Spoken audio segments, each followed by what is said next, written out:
So I just want to talk about the academic honesty policy and procedures for USP students. The university is strongly committed to ensuring the highest integrity around student work and ensuring that students behave honestly and with academic integrity. There's a very good reason for that. When a student graduates from this university, we guarantee that they have certain skills, knowledge and attributes. And in order to guarantee that, we have to assess students against those learning outcomes, against those skills and attributes. And so the integrity of that process is totally dependent on us ensuring that students don't cheat and falsely convince somebody that they have achieved outcomes when they in fact haven't. So academic honesty and integrity is critical to any university's guarantee that its graduates have the skills and attributes it claims they have.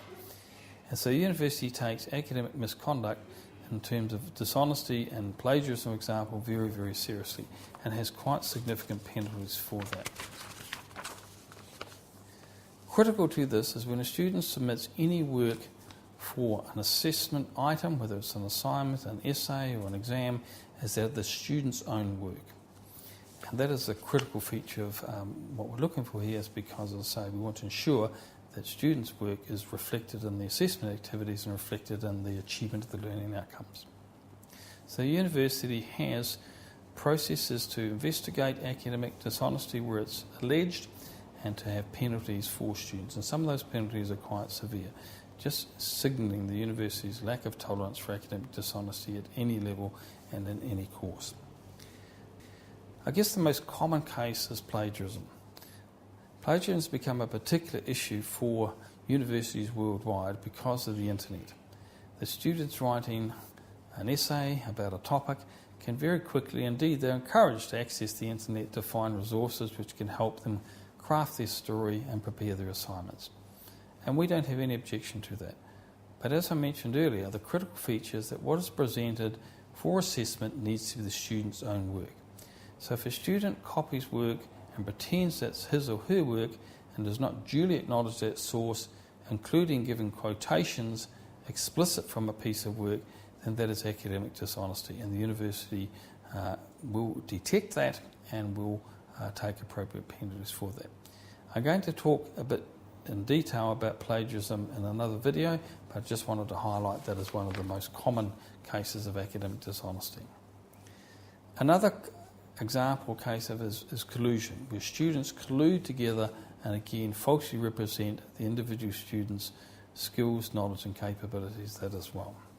And the third one is cheating. This is most commonly in tests or exams, where students might use mobile technologies or written materials that they inappropriately take into exam and so on.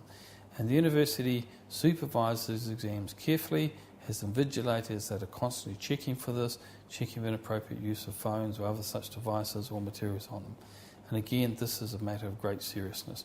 The exam particularly, because the exam commonly counts a significant proportion of the university's assessment for a given course.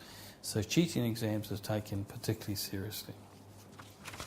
If students are found to be potentially in breach of any of these three items I mentioned, collusion, plagiarism or exam cheating, there is a process that considers this here. We begin with an assumption of innocence and then the case is considered at the appropriate level.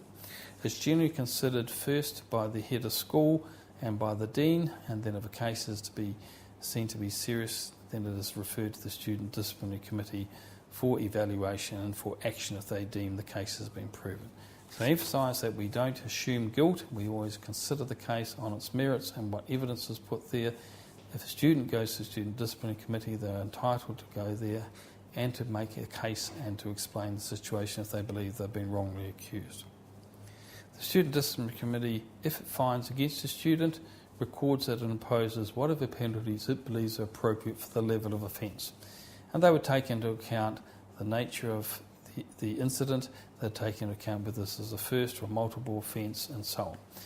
If they find against the student and the student is deemed guilty of misconduct and academic dishonesty, then that is recorded on a register. This allows the university to do two things. One is to see whether the student is a recidivist or repeat offender, in which case the issues are greater and the penalties may be greater. And the other is that, again, it enables us to look across the university and see if there's consistent types of offences being committed, we're going to look to tighten our systems and reduce the likelihood of that. So for academic dishonesty, just in summary, the university takes it very, very seriously. It has very robust procedures in place to detect and pick up on academic dishonesty, and it has clear processes and procedures to follow if academic dishonesty is detected and that penalties imposed are appropriate to the offences there. Thank you.